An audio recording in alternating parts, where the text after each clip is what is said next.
over the last several weeks, we've used this letter U to kind of describe our lives. And all of us find ourselves at some point in time at the top of the U, or at least that's where we want to be. But more often, we find ourselves sliding from the top, and events, situations, circumstances in our lives happen that cause us to slide. And more often, we find ourselves at the bottom of the U. And it's at the bottom of the U that we step back and say, God, why?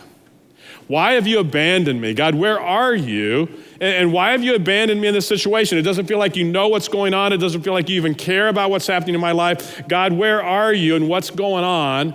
Do you even exist?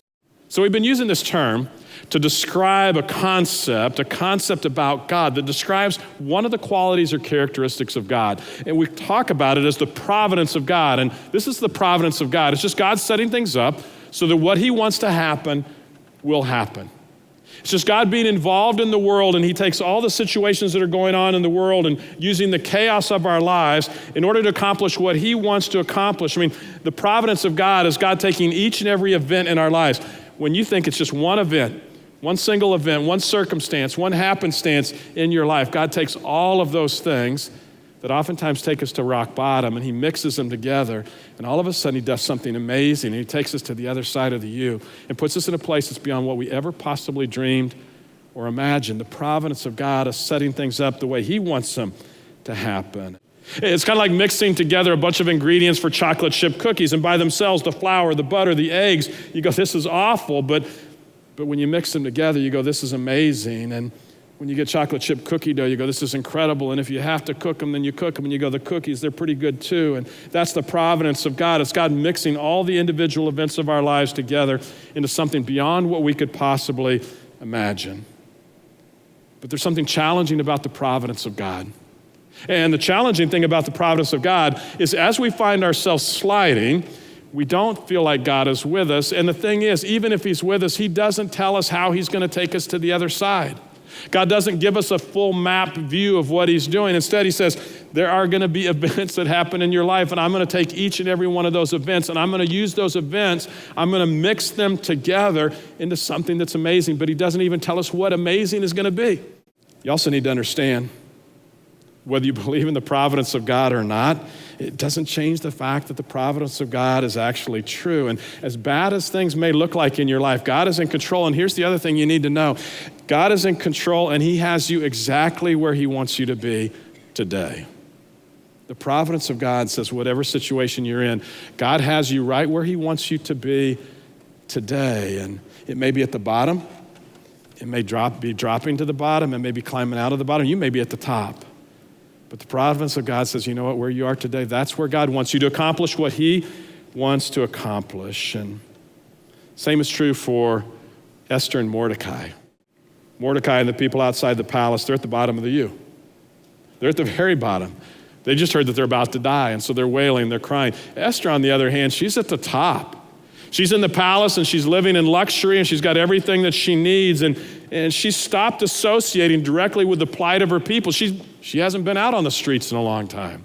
She doesn't relate to the people that she grew up with. No longer lives like them in shabby houses. She's not doing menial work for minimum wage, and no longer does she have to choose between just one or two changes of clothes, and she's not like the other Jews. She used to be, but she's not anymore. Her life is different now. And so you know what Esther did? She did what a lot of us do, where things are going fairly well for us, and she looks at people at rock bottom, and she kind of feels sorry for them.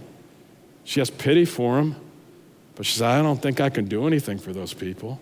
I don't think I should be involved in this whole situation. And so Esther simply just does what we all do in her new position. She says, you know what, I don't think I'm going to do this. Kind of out of the question. And isn't it amazing how quickly we forget when we find ourselves at the top, how quickly we forget about the providence of God at that point, and we forget that the reason we're there is because God's put us there. So Mordecai actually challenges Esther in one of the most well-known passages in the entire Bible, and he makes this statement. He says, who knows if perhaps you were made queen, this is verse 14, who knows if perhaps you were made queen for just such a time as this? And in essence, what he's doing is making the ultimate providential statement about God, and he says, who knows if perhaps you weren't made for just such a time as this? And he asked that question of Esther, but you know what? It's not just for Esther. It's also true for you today. God has placed you today for just such a time as this. And God's given you your job. He's given you your resources, your education, more than just that. He's got you someplace wherever you are, not just to be comfortable or try to get comfortable. He's placed you where you are because you're part of his plan, and he's got a purpose for you. And here's the sad thing. If you find yourself somewhere on the U and you say, you know what, I'm not going to participate in this. I don't want to use my experiences, my circumstances to bless other people. How tragic it is that you miss the very assignment that God has created you to fulfill.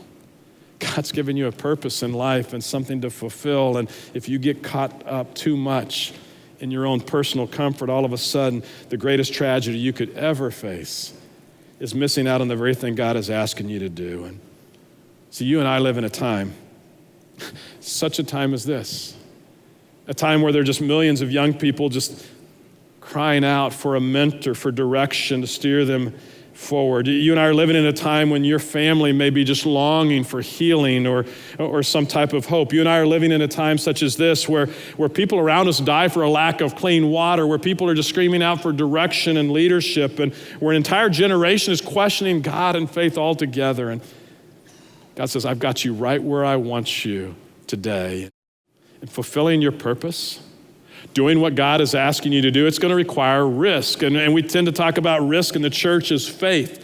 Faith is doing something you don't know how it's going to turn out. You can't see the end result. And faith is risky business. If you get involved and say, by faith, I'm going to step out, God, and bless other people. I'm going to do what you asked me to do.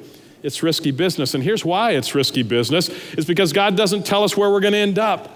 God doesn't say, if you step out and do what I'm asking you to do, you're going to end up here, and this is what it's going to look like. He doesn't give us the whole plan. And so it's risky business because we're not sure exactly how things are going to turn out. And wherever you find yourself on the U, what God is asking you to do is step out by faith.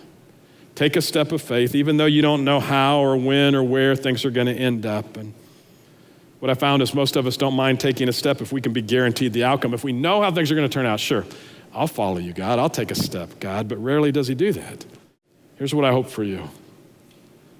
I hope that you realize that God has a purpose for you, wherever you may be on the U. And you may think you're down here at the bottom. There's no way you could bless anybody else. You just need to be the one that's blessed. Can I tell you, you can bless other people, even at the bottom, no matter where you're sliding. God says, that's why you're here, to make an impact on the lives of other people. But it's going to take a risk. It's going to take you stepping out by faith.